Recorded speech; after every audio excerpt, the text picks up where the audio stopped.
Et finalement, chers téléspectateurs, j'ai le plaisir d'accueillir mon invité, Madame Manel Mourad, experte en tourisme. Bonsoir, Madame Manel. Bonsoir.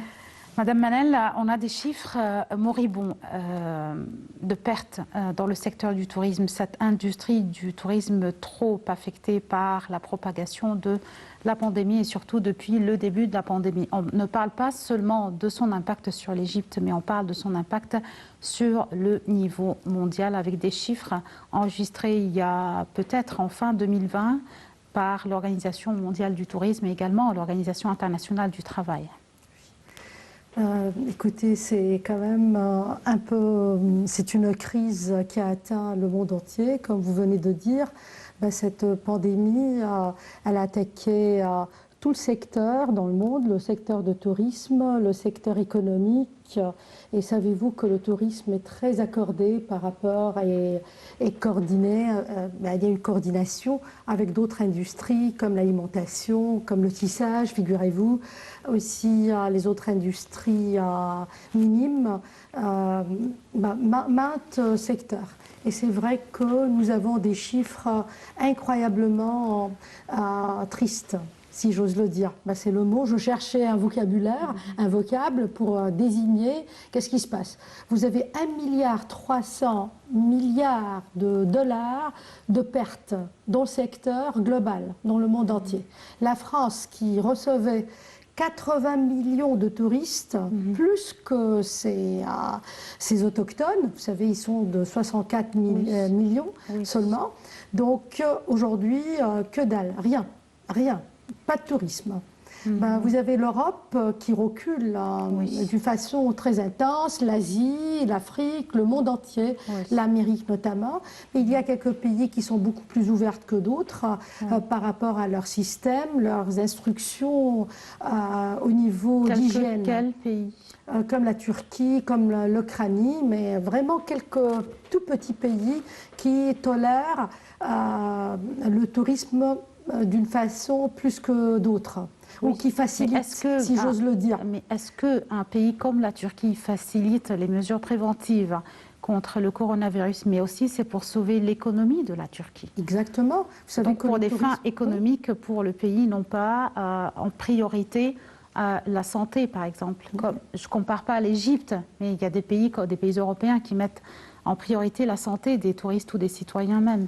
Mais la Turquie qui a donc un peu ouvert ou allégé pour le but de rebondir l'économie turque, non? Exactement. Oui. C'est-à-dire, c'était une décision difficile, très compliquée, très complexe. Vous choisissez entre l'économie ou bien la santé. Les pays qui sont, je veux dire, qui avaient une économie beaucoup plus solide que d'autres et qui avaient aussi des normes et des instructions beaucoup plus solides que d'autres. Je vais citer l'Europe, entre guillemets, puisqu'on a parlé du monde entier. Ils ont pris ces mesures et ils sont très stricts. Aujourd'hui, vous n'avez pas un confinement, mais vous avez un couvre-feu en France. Vous avez des couvre-feux en Italie, en Espagne. Vous avez par exemple l'Angleterre qui malheureusement annonce la variante de virus qui fait peur encore, qui double et qui triple la peur de ce virus qui prend d'autres mesures. Donc vous avez quand même les Européens qui reculent, qui prennent des mesures de ne pas sortir de chez eux et de ne pas recevoir. Par exemple, si vous êtes français, si vous êtes italienne et vous voulez quitter votre pays, c'est avec des permis spéciaux. C'est-à-dire, c'est pas parce que vous avez envie de quitter votre pays qu'on va vous laisser partir.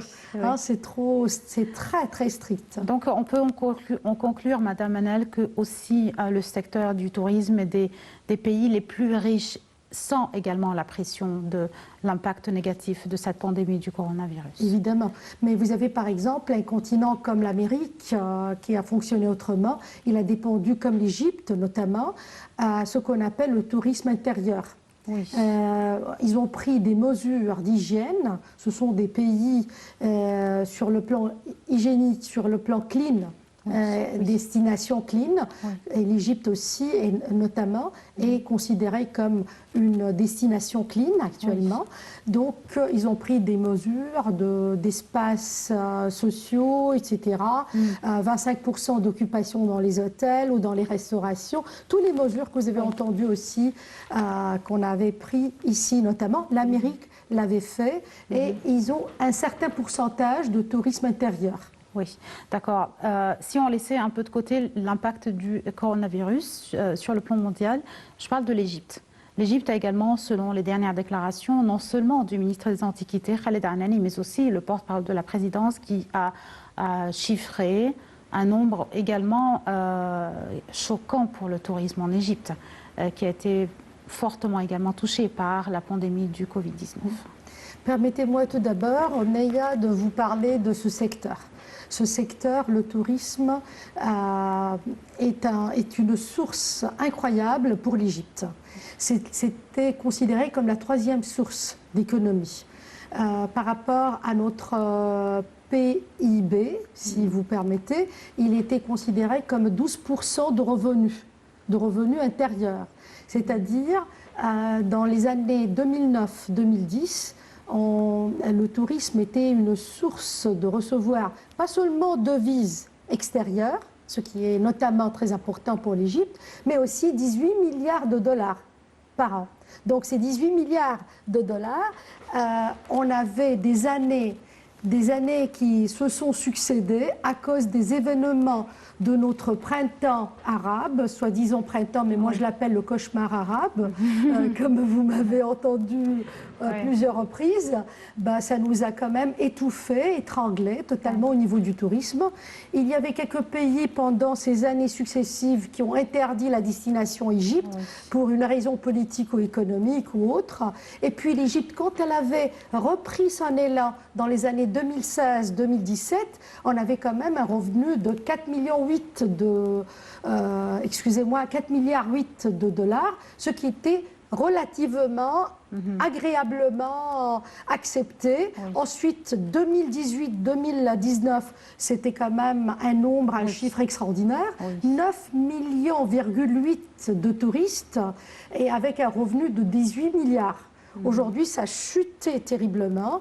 On reçoit, grâce à une politique très ouverte avec nos sites bannières, 7000 touristes par jour seulement. 7000 touristes par jour de l'Ukraine ou de la Russie qui atterrissent vers Hurghada ou vers Sharm el-Sheikh. Et c'est vraiment infime, c'est vraiment rien du tout.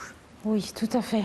Madame Manel, quand je parle de tourisme, vous avez cité que le tourisme pour l'Égypte au moins est une source principale pour le revenu, pour le PIB. Quand on parle tourisme, durant la pandémie du coronavirus, on parle également perte d'emploi, on parle chômage qui hausse, on parle d'une psychologie des employés, on parle de la psychologie de ceux des maîtres du tourisme en Égypte, que ce soit un employé ou un simple cuisinier ou un homme d'hôtel ou un entrepreneur par exemple. Comment vous, en tant qu'experte en tourisme, vous avez vécu et perçu cette, je ne veux pas dire détresse, mais cette tristesse dans les visages, et comment aujourd'hui sur les visages, et comment peut-on donc, avec ces chiffres que vous venez de dire, avec les restrictions préventives entreprises par le gouvernement en Égypte et le ministre des Antiquités également, comment peut-on refaire ou rebondir encore une fois cette industrie du tourisme ? Écoutez, votre question, ça me touche personnellement parce que je suis de profession guide touristique. J'ai fait des études d'égyptologie, donc moi-même je suis guide et je suis terriblement touchée par ceci, votre préambule que vous venez de donner. Permettez-moi de vous dire qu'il y a 1,8 million, c'est-à-dire presque 2 millions d'employés qui travaillent pour ce secteur. Donc vous avez une densité d'employés qui était affectée directement. Donc chaque employé, s'il a une famille de 4 personnes ou de 5 personnes, donc on parle de 5 millions d'Égyptiens ou de 6 millions d'Égyptiens qui sont directement attaqués par un manque de ressources infernales. Aussi, il faut noter que la plupart des Égyptiens qui travaillent dans le secteur du tourisme sont ou bien freelance, ou bien ils travaillent d'une façon saisonnière, ou bien ils sont attachés à des entreprises comme les agences touristiques ou les hôtels. Donc, il y a un investissement, je vais parler tout d'abord au niveau professionnel. Il y a un investissement qui a eu lieu pendant des dizaines et des dizaines d'années pour structurer et restructurer le secteur hôtellerie. Donc, vous avez des employés qui sont hyper doués, avec aussi des stages, un apprentissage extraordinaire. Et ceux-ci sont partis vers les années 2014-2015 pour habiter le monde du Golfe, ou bien en Europe, ou bien en Amérique, ou bien en Asie, figurez-vous. Donc, on a eu une perte de tête et de savoir et des gens doués. Ce secteur avait perdu ceci. Autre chose, vous avez aussi des gens qui ont maîtrisé l'affaire, comme les entrepreneurs qui ont investi d'une façon extraordinaire. Il y a une analyse qui était donnée par la compagnie ECES qui vous dit exactement les chiffres de perte de tous les entrepreneurs qui ont mis des milliards et des milliards de dollars dans ce secteur. Autre bateau qui navigue sur le Nil, si on parle du tourisme culturel, si on parle des agences, si on parle des hôtels, des cités touristiques, on a quand même une infrastructure extraordinaire. Oui, tout à fait. Permettez-moi d'ajouter autre chose au niveau moral. On a vécu d'une façon consécutive la révolution, ensuite l'arrêt d'arrivée de tourisme à cause des raisons politico-économiques mondiales, et puis ensuite la pandémie du Covid. Donc quand même une conséquence de 10 ans de chômage. 10 ans de chômage, ça veut dire qu'il y a des gens qui sont en plein problème financier réel. Aussi, 1,8 million d'employés dans le tourisme valent 9,5% de tout le chiffre global d'employés dans l'Égypte entière. Justement, j'allais m'arrêter sur ce chiffre, Madame Manel. Vous avez cité que plus de 2 millions d'emplois dans le secteur du tourisme en Égypte, au même moment où l'Organisation internationale du travail affirme que la pandémie du Covid-19 elle a coûté 225 millions d'emplois également, d'employés qui ont perdu leur emploi à cause de la pandémie. Évidemment. Quand on parle de ce chiffre égyptien de 2 millions de personnes qui travaillent dans le secteur du tourisme, en comparaison avec les 225 millions au niveau international, c'est aussi un grand chiffre, 2 millions pour une industrie de tourisme en Égypte. Oui, vous voyez, cette crise a donné un coup de fouet extraordinaire à tous les secteurs, pas seulement le tourisme. Mais pourquoi on parle de tourisme? Parce que vraiment, les gens en souffrent. Les gens en souffrent, et puis il y a eu des restructurations, si j'ose le dire, dans tout domaine, mais ça ne touche pas les employés dans le tourisme. Par exemple, les guides touristiques sont presque inexistants. Vous avez tous les employés des hôtels sont presque inexistants. Tous les employés qui n'ont pas un contrat avec les agences touristiques, ils étaient dehors, ils étaient mis à l'écart d'une considération de l'État parce qu'ils n'ont pas même des papiers. Donc on a un problème véridique. Et j'espère que notre ministre, son Excellence, notre ministre Khaled Anen, nous écoute aujourd'hui pour nous prêter oreille, nous prêter un regard pour tous les gens qui travaillent dans le tourisme. Mais parallèlement, Madame Manel, nous voyons également des mouvements de la part du gouvernement égyptien, du ministère également concernant les infrastructures. Regardez comment est aujourd'hui le plateau des Pyramides, regardez la nouvelle capitale administrative, le tour qui a été fait par exemple par le président hier congolais qui a visité par exemple la nouvelle capitale, qui a visité aussi plusieurs sites en Égypte. Donc on voit, ce n'est pas de l'optimisme, mais on voit également un gouvernement qui travaille d'arrache-pied également, et certainement de nouvelles politiques au sein du ministère des Antiquités et également du Tourisme. Permettez-moi de vous rappeler de la parole de Churchill, qui a dit un jour le pessimiste, celui qui voit dans toute opportunité un échec. Mais l'optimiste, c'est celui qui voit dans tout échec et toute crise des opportunités. Tout à fait. Et vraiment, je salue tout effort de l'État égyptien à tout niveau. Je salue notre président égyptien, Sisi, ben, j'espère qu'il m'écoute depuis votre socle, là, de votre programme télévisé. Mais vraiment, je n'ai pas de parole à m'exprimer. Et tant qu'égyptienne qui aime cette terre, ma parole très connue pour mes amis, pour les gens qui me connaissent, qui travaillent avec moi, etc. J'adore même le sable égyptien, j'adore même l'Orient égyptien, vous savez. Donc je suis amoureuse de l'Égypte, hein, je suis baignée, j'étais née ici, etc. Donc notre président a fait quand même des miracles. Je ne peux pas ne pas saluer tout l'effort énergétique de notre ministre de Tourisme dans ce secteur spécialement, M. Khaled Hanan. Je ne peux pas ne pas saluer tous les gens qui ont travaillé dans le ministère, vraiment hommage à tout le monde, à tout l'effort. Mais on a cité le problème parce que le problème existe. Oui, mais ça ne veut pas dire que je ne peux pas nier tous les sites archéologiques qui sont en voie. Le grand musée égyptien, le plateau des pyramides. Le grand musée que tout le monde... Les rénovations. Vous savez que c'est un rêve. Vous savez que c'est un rêve pour le monde entier. Tout le monde en rêve de visiter ce musée qui sera quand même exceptionnel de tous les points de vue. Vous avez même le site comme Minier, qui était quelque chose d'inconnu. Oui. On vient de découvrir 16 cercueils avec des momies. Il y a toute la région d'Assouan. C'est vrai que même depuis l'apparition de la pandémie du Covid-19, ce qui est un peu aussi... C'est vrai, ce qui est un peu bizarre, c'est les nouvelles découvertes archéologiques de tous les coins de l'Égypte. Ça, c'est pas bizarre. C'est pas bizarre, mais juste, c'est optimiste, mais c'est aussi un cadeau. Oui, c'est un cadeau. Oui. Et c'est aussi, c'est le côté énergétique, c'est le côté qui dit, on n'est pas mort, on attend la vie, et puis on prépare les sites archéologiques, on donne des auras. Un aura, c'est-à-dire une respiration à tous ces sites-là pour accueillir nos visiteurs bientôt.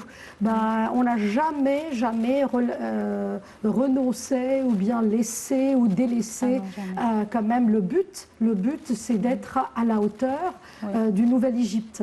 Une Égypte d'excellence, si vous voulez. Oui. Donc, Madame Manel, on peut dire que avec le début de ces vaccinations, enfin, j'ai pas envie de citer, mais tout le monde est en train de citer Sinopharm ou bien BioNTech et Pfizer et tout, avec ce fléau de vaccination de par le monde, est-ce que vous vous attendez donc à cet allègement des restrictions préventives et un petit mouvement envers l'ouverture du tourisme international envers l'Égypte? Est-ce que vous pouvez sentir ce rebondissement du secteur du tourisme? Vous le sentez dans 2 ou 3 mois peut-être après une certaine stabilité, notamment après ces vaccins? Probablement. Parce qu'en pleine crise, on a quand même pu atteindre, comme un pays qui a fait un effort énorme, un certain degré de destination clean. Et actuellement, on rêve de recevoir des millions et des millions de touristes, comme vous venez de dire. On a une infrastructure beaucoup plus étudiée, beaucoup plus travaillée.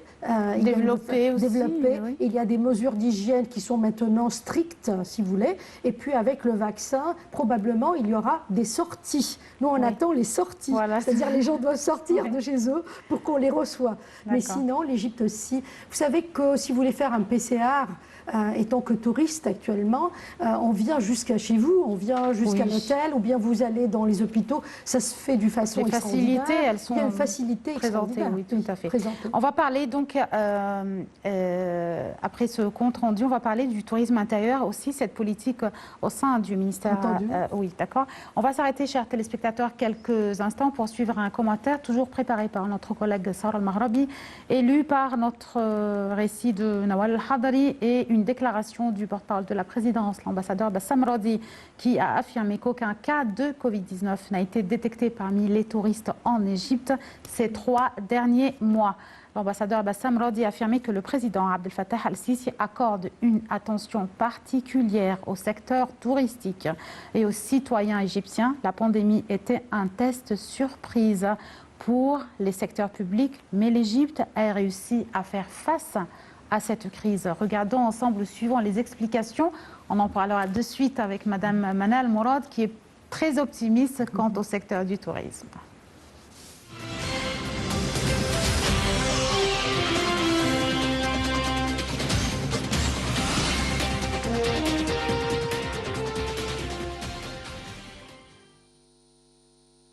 Aucun cas de la Covid-19 n'a été détecté parmi les touristes en Égypte ces 3 derniers mois, selon le porte-parole de la présidence égyptienne, Bassem Radi. Radi a affirmé que le président Abdel Fattah el-Sisi accorde une attention particulière au secteur touristique et aux citoyens égyptiens. La pandémie est un test surprise pour les secteurs publics, mais l'Égypte a réussi à faire face à cette crise. Le pays a fait des efforts incroyables pour confronter les répercussions du coronavirus, dit-il. La ministre de la Santé a indiqué que les programmes d'incitation qui ont été mis en place ont soutenu le secteur touristique et le président a renouvelé la directive pour protéger les emplois dans ce domaine. Radi a expliqué que les indicateurs de la reprise du tourisme en Égypte sont liés à la situation internationale et qu'il y a des signes de retour des touristes, en particulier en provenance des pays du bloc de l'Est. Il a précisé que les touristes qui visitent la mer Rouge, Sharm el-Sheikh et Hurghada n'ont enregistré aucun cas de coronavirus, malgré le grand nombre de personnes venant de différents pays. Radi a assuré que la situation est maîtrisée, mais a appelé les citoyens à continuer de respecter les mesures de précaution sanitaire. Soha Bahgad, porte-parole officielle du ministère du Tourisme et des Antiquités, a déclaré que l'État fait un effort soutenu pour soutenir le secteur pendant la pandémie. Bahgad a ajouté que l'État a mis en place un ensemble de programmes de simulation exécutive dans le but de soutenir le secteur durant la crise du coronavirus, dont notamment ceux pour les employés. Ceci a été illustré par la subvention continue fournie par le Fonds d'urgence au ministère de la Solidarité, a-t-elle spécifié, en se référant aux exemptions de paiement des frais d'arrivée dans les gouvernorats touristiques jusqu'en avril 2021. Madame Bahgad a mentionné la nouvelle approbation par le cabinet de reporter les paiements d'électricité, de gaz et d'eau pour les installations touristiques et hôtelières jusqu'au 31 décembre 2020. Elle a également précisé que 300 000 touristes venant de 15 pays ont visité l'Égypte depuis le début du retour progressif du tourisme et a considéré ce chiffre très raisonnable dans le contexte de la pandémie.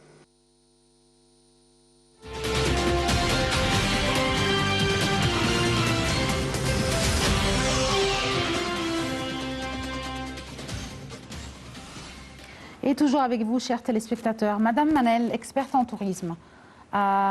D'ici, dans tous les coins de l'Égypte et dans tous les gouvernorats, pas seulement le Caire ni Alexandrie, on voit aussi des touristes. Donc, il y a du tourisme. Il y a le coronavirus, il y a la pandémie, il y a les restrictions, il y a les mesures préventives, mais aussi il y a des touristes en Égypte. Oui, quand même. Si par exemple un Belge ou un Français qui habite Nairobi, il en rêve, il n'a pas les mêmes restrictions de son pays, donc il voyage. Voyez, on reçoit quand même quelques Africains, on reçoit de l'Europe les Ukrainiens, on reçoit quelques Turcs, on reçoit quelques pays du monde, quelques touristes du monde arabe, à part l'Arabie saoudite qui est aussi très stricte, mais on reçoit quand même pas mal d'invités. Les événements sportifs, les événements, on ne parle pas d'événements culturels, enfin pour le moment, mais les événements sportifs, par exemple, la Coupe du Monde de handball, ce n'est pas aussi un tourisme intérieur pour l'Égypte ou un tourisme aussi international. Oui, ce fut un tourisme international encore. Quelle organisation de cette Coupe mondiale. L'Égypte avait participé, ils étaient très forts aussi. On a vu comment l'Espagne jouait de façon extraordinaire, le Danemark qui a pu récolter le prix global, la Coupe. Oui, voilà.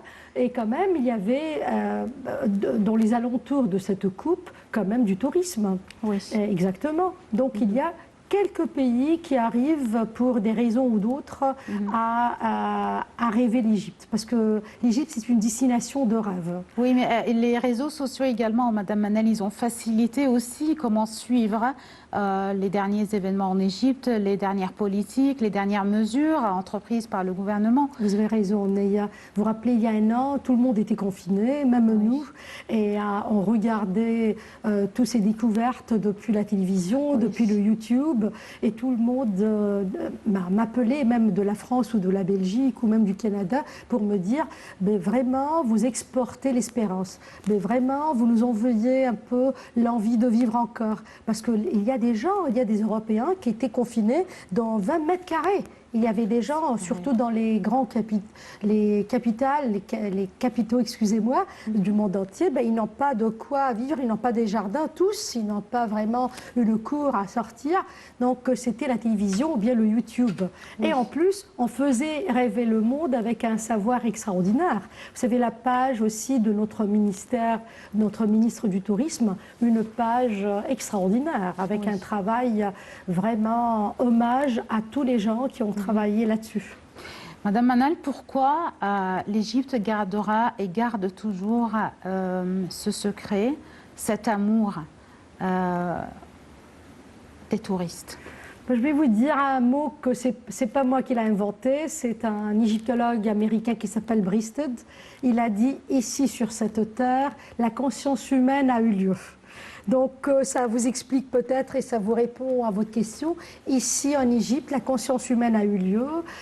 C'est un berceau de civilisation extraordinaire. Nos anciens Égyptiens, ils étaient les initiés de la mathématique, les initiés de la médecine, les initiés de l'astronomie, la construction. Imhotep, 2780 avant Jésus-Christ, il dit je construis donc j'existe. Et on n'a pas connu des civilisations de paix, de construction. Toujours, les civilisations voulaient conquérir l'autre pour exister. Les Égyptiens ont dit non, j'ai pas besoin d'armée, j'ai besoin de construire et de savoir.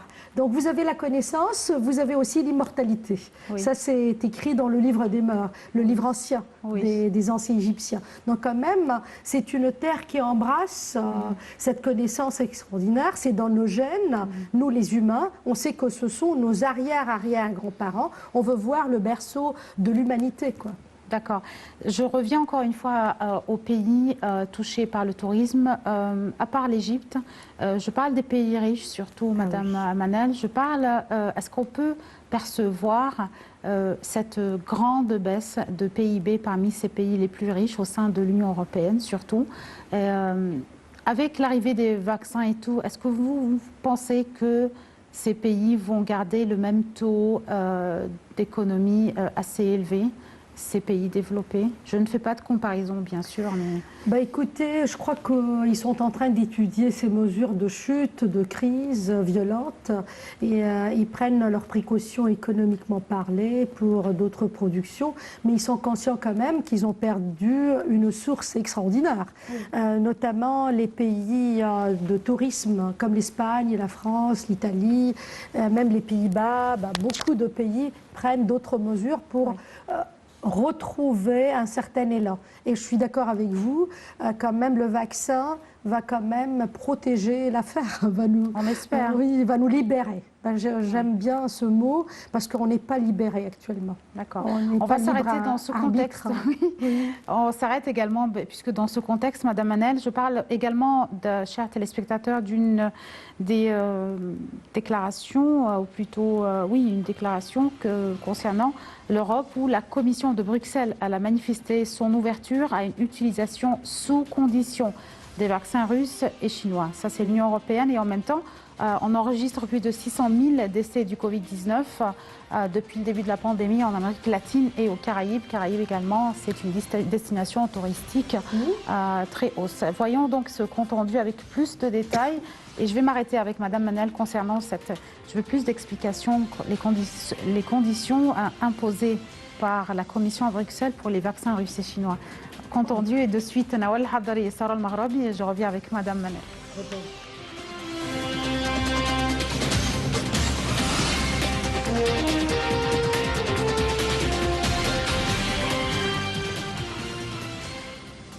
Dans la course contre la montre pour sauver des vies, soulager les systèmes de santé et parvenir à l'immunité collective par la vaccination, l'Union européenne a manifesté mardi son ouverture à l'utilisation des vaccins russes et chinois, à condition qu'ils obtiennent l'autorisation de l'Agence européenne du médicament.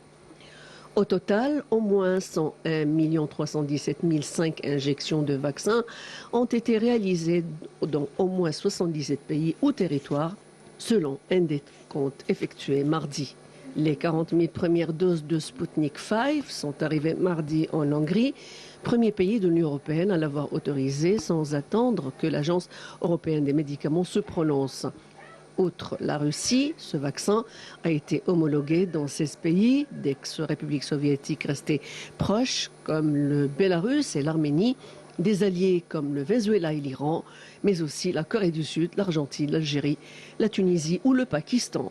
Dans l'Union européenne, 12,7 millions de doses de vaccins ont été administrées à 2,3% de la population. Malte est en tête avec 5,4% de la population, suivi du Danemark 3,2% et de la Pologne 3,1%. Le géant allemand BioNTech a annoncé lundi une accélération des livraisons à l'Union européenne du vaccin développé avec l'américain Pfizer, permettant jusqu'à 75% de doses supplémentaires au deuxième trimestre. Pfizer estime que les ventes de son produit atteindront 15 milliards de dollars cette année. Le Britannique AstraZeneca, qui subit les foudres des dirigeants européens en raison des retards, va finalement augmenter de 30% au premier trimestre des livraisons de son vaccin, autorisé vendredi dernier sur le marché européen.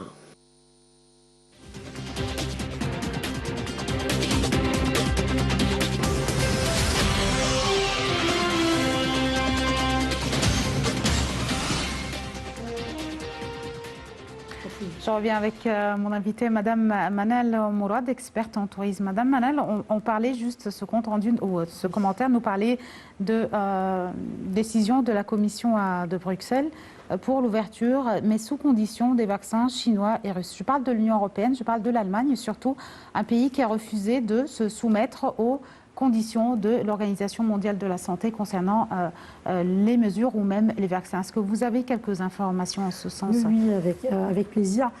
Tout d'abord, il y a deux écoles de compréhension de cet élan, de cette tendance. Ou bien on va supposer que c'est politisé, que ce genre de médicament, on peut le prendre ou pas, donc c'est quel pays, etc. Ou bien vraiment, il y a des mesures de santé que cette institution de Bruxelles prend pour ses citoyens. Oui. Ça, je veux bien, et vraiment, on se soumet tous pour le respect de l'homme, le respect de l'humain, de votre droit d'exister, de votre droit de ne pas être trahi par vos gouvernements. Ce que je souhaite, qu'on ne soit pas trahi par nos experts. Mais je sais en même temps, en parallèle, que dans les laboratoires, tout le monde travaille comme des fourmis. Tous les gens qui ont un savoir, qui ont la science véridiquement parlant, ils travaillent sans cesse. Vous avez les Allemands qui ont défié même des instructions de l'Institution mondiale de la santé. Oui. Ils ont pu analyser les corps des morts du Covid en premier, vers le début en février et en mars. Et ils ont pu comprendre qu'on peut, avec un paracétamol et avec les vitamines, on peut quand même mettre fin avec des médicaments les plus simplistes, les plus simples qu'on connaît. Mais est-ce que ça peut aller à tous les cas? Non. Non, il y a des cas beaucoup plus complexes. Ça dépend de l'âge, ça dépend du pays, ça dépend des maladies, des maladies de la personne chronique qui possède ou pas. Par exemple, si on a déjà une pneumonie ou bien d'autres problèmes comme par exemple un rein qui ne fonctionne pas ou bien on est cardiologue, etc. Donc l'affaire est beaucoup plus complexe. En tout cas, je ne suis pas médecin, mais j'ai confiance au système quand même des scientifiques qui travaillent sans cesse. Vous avez l'Allemagne qui sont très acharnés, vous avez les Belges qui sont très acharnés, les Français, et il y a des déclarations même sur YouTube de ce médecin de Marseille que chaque fois il veut se peser pour dire ses hypothèses. Tout le monde a des hypothèses optimistes, contrairement à ce qu'on nous lance dans les médias du monde entier. Moi, je ne vois pas la vie trop noire. C'est une maladie, c'est un virus comme d'autres. On a eu au 19e siècle, au 18e siècle, on a eu pendant toute la vie de l'humanité. En Afrique aussi. Et même au 20e siècle, on a connu des virus quand même pénibles. Donc, je fais confiance quand même à la science, je fais confiance à l'homme et je fais confiance au bon Dieu. Oui, tout à fait. Et voilà. Madame Manal, une dernière question, puisque malheureusement le temps de l'émission est presque terminé. On s'attendait à une ouverture du Grand Musée égyptien et nos chers amis de par le monde, dans le monde entier, attendent cette inauguration du Grand Musée égyptien et le gouvernement et le ministère des Antiquités, ils travaillent d'arrache-pied jusqu'à aujourd'hui avec les nouvelles routes et les autostrades de partout à côté au devant le plateau des pyramides. Espérons qu'on va voir ce jour très prochainement. Vous pensez en Égypte avec ces mêmes mesures et notre souci également de préserver la santé des touristes. Oui, écoutez, ce recul quand même, ce recul d'inauguration du musée était obligatoire. Tout à fait. Parce que l'Égypte attendait à une célébration mondiale, à inviter quand même des personnages du monde entier, que ce soit... Tout d'abord, c'est un musée qui ressemble guère à un autre. C'est un musée très complexe avec ses théâtres, avec ses restaurations, ses restaurants, excusez-moi, avec des laboratoires de restauration au-dessous, avec 100 000 pièces qui seront exposées au monde, entre autres des pièces qui n'ont jamais été vues par le monde, même par les experts. Ils étaient dans nos réserves. Donc quand même, on attend une célébration digne de ce musée. On va la voir. Oui, on va la voir. Et permettez-moi, avant que vous terminiez, je sais que le temps est tout très court. Un peu serré, oui, trop serré. Permettez-moi quand même d'envoyer une petite rose pleine d'espoir, pleine d'optimisme au monde entier. Moi, j'y crois à l'homme, j'y crois à notre volonté, je crois à notre amour de la vie. Notre engagement. Et notre engagement et à la vie. À la vie. Je suis quelqu'un qui croit à la vie. Merci beaucoup, Madame Manal. Et très bonne chance également dans ce secteur de tourisme. Mais il va reprendre, c'est promis, par le gouvernement aussi bien que par le ministère des Antiquités et le ministre lui-même. Merci beaucoup, Madame Manal. Merci beaucoup. Madame Manal Mourad, vous êtes experte en tourisme. Merci. C'était donc Madame Manal Mourad, chers téléspectateurs, experte en tourisme. Merci de nous avoir suivis. C'est donc la fin de cette émission directe. Rendez-vous demain avec une nouvelle équipe. Très bonne fin de soirée et au revoir.